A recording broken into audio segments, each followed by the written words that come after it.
Imagine a Viking ship cutting through the stormy waves, landing on the English coast. The thunderous roar of the sea echoes the thunderous arrival of a culture known for its fierce warriors, explorers, and surprisingly, linguists. Yes, you heard that right.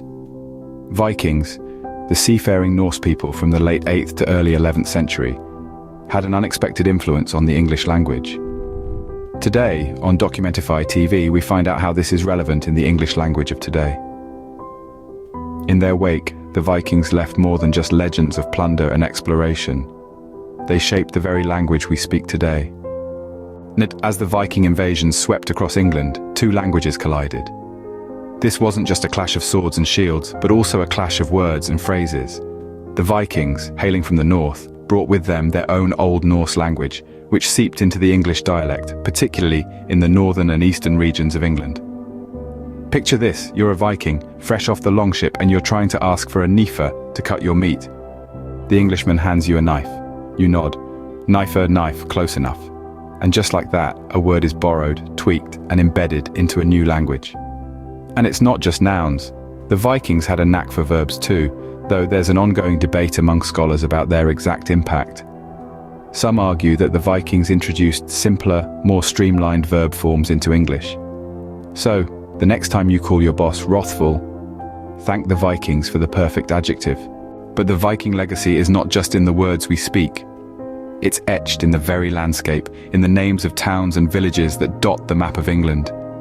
You see, when the Vikings settled, they left their mark, quite literally, in the names of places. Words like Thorpe and By at the end of place names are nods to our Norse ancestors, meaning village and settlement respectively. So, if you've ever visited Whitby, you've wandered the streets of a white settlement. Or if you've taken a trip to Scunthorpe, you've explored what was once Scooney's farmstead.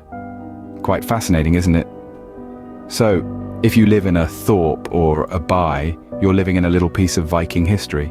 Language, like history, is a living, breathing entity. It morphs and evolves, much like a chameleon, adapting to its surroundings and borrowing from its neighbors.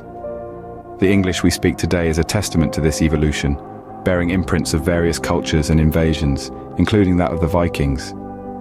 The Viking influence seeped into English, not just through place names, but also in the everyday words we use. Words like knife and hawk have their roots in Old Norse.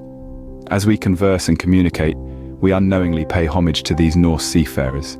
So the next time you use words like anger, ugly, or wrong, remember, you're speaking a bit of Viking. Our language is a segment, woven through time, with threads from the Vikings to the present day. The Viking legacy continues to echo in our words today. These brave seafarers, known for their exploration and conquests, have left a lasting impact on the English language. We invite you to research deeper into this fascinating chapter of history to uncover the Viking roots in your everyday language. Explore the rich and diverse history of the English language, where you'll discover that many of our common words have a Viking origin.